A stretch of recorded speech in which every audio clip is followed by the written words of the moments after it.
जगातली सगळ्यात सुरक्षित जागा कोणती असते तर ती आईची कुशी. पण त्याच कुशीतून बिबट्यानं एका 2 महिन्यांच्या चिमुरडीची शिकार केली आहे.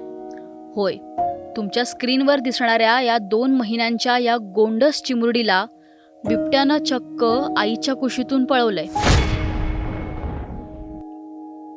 काल रात्री त्याच्यातली एक महिला आपल्या छोट्याशा 2 महिन्याच्या बाळाला घेऊन फाट्यावर झोपली असताना रात्रीच्या दरम्यान तिचं जे बाळ आहे ते बाळ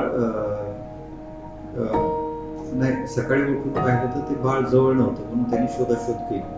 तर तिथूनच एक 200 मीटर अंतरावर एक गव्हाचा असं बुसकट टाकलेला आहे. त्या बुसकटाच्या ठिकाणी अशी छोटी छोटी लहान लहान फळाचे तुकडे आणि असं ते त्याला मिळून आलं.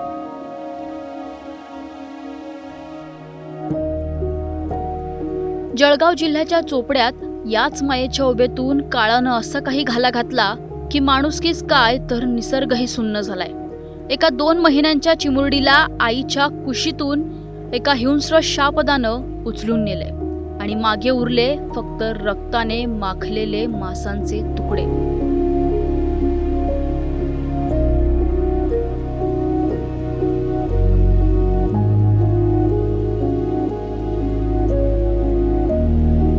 एका 2 महिन्यांच्या चिमुरडीला आईच्या कुशीतून एका हिंस्र श्वापदानं उचलून नेलं आणि मागे उरले फक्त रक्ताने माखलेले मांसाचे तुकडे. चोपडा तालुक्यातील मामलदे गावचं ते जंगल. राजस्थानी काठेवाडी कुटुंब आपल्या गाईगुरांसह शेतात मुक्कामाला होतं. आई आपल्या 2 महिन्यांच्या लेकीला कुशीत घेऊन गाढ झोपली होती. तिला वाटलं होतं तिची माया बाळांचं रक्षण करेल, पण अंधारात दबा धरून बसलेल्या त्या क्रूर शिकारीचं डेंजर प्लॅनिंग काहीतरी वेगळंच होतं. आईच्या कुशीतून लेकीचा पत्ताही लागू न देता त्यानं तिला थेट उचललं आणि काळोखात तो गायब झाला. सकाळ झाली, आईला जाग आली, पण कूस रिकामी होती. अख्खं कुटुंब वेडवाकडं होऊन शेतात धावू लागलं. माझं बाळ कुठंय हा एकच टाहो जंगलात घुमत होता. शोध घेता घेता काही मीटर अंतरावर गव्हाच्या कुट्टीजवळ जे दिसलं त्यानं पाहणाऱ्यांच्या काळजाचा थरकाप उडाला. तिथं बाळ नव्हतं. तिथं होते फक्त रक्ताचे डाग आणि त्या 2 महिन्यांच्या जीवाची विखुरलेली हाडं आणि मांस.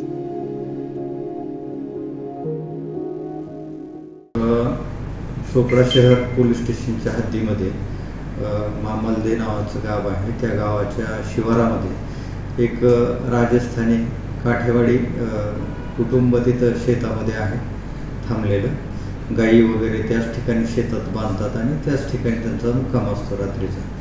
काल रात्री त्याच्यातली एक महिला आपल्या छोट्याशा 2 महिन्याच्या बाळाला घेऊन फाट्यावर झोपली असताना रात्रीच्या दरम्यान तिचं जे बाळ आहे ते बाळ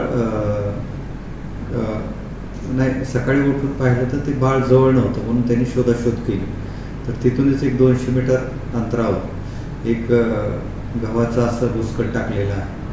त्या बुसकटाच्या ठिकाणी अशी छोटी छोटी लहान लहान फळाचे तुकडे आणि असं ते त्याला मिळून आलं. त्यांची खात्री पटली की बाबा हे असं कुठल्या तरी जंगली श्वापदानं किंवा काहीतरी असं हे उचलून रात्रीच्या दरम्यान ते नेलं आणि खाल्लं असं त्यांना संशय आहे. आम्ही त्यांची तक्रार घेऊन आता अकस्मात मृत्यूचा गुन्हा दाखल केलेला आहे आणि त्याचा तपास करीत आहोत. सर, घटनास्थळी जाऊन आपण काय भेट दिली त्या ठिकाणी? हां, घटनास्थळी भेट दिलेली आहे. मी स्वतः भेट दिलेली आहे. चोपडा शहरचे PI त्यांचा सर्व स्टाफ त्या ठिकाणी आम्ही बराच शोध घेतलेला आहे. पण प्राथमिक तपासात तर असं वाटतं की एखाद्या जंगली श्वापदानं ते बाळ उचलून नेलं आणि खाल्लं असं.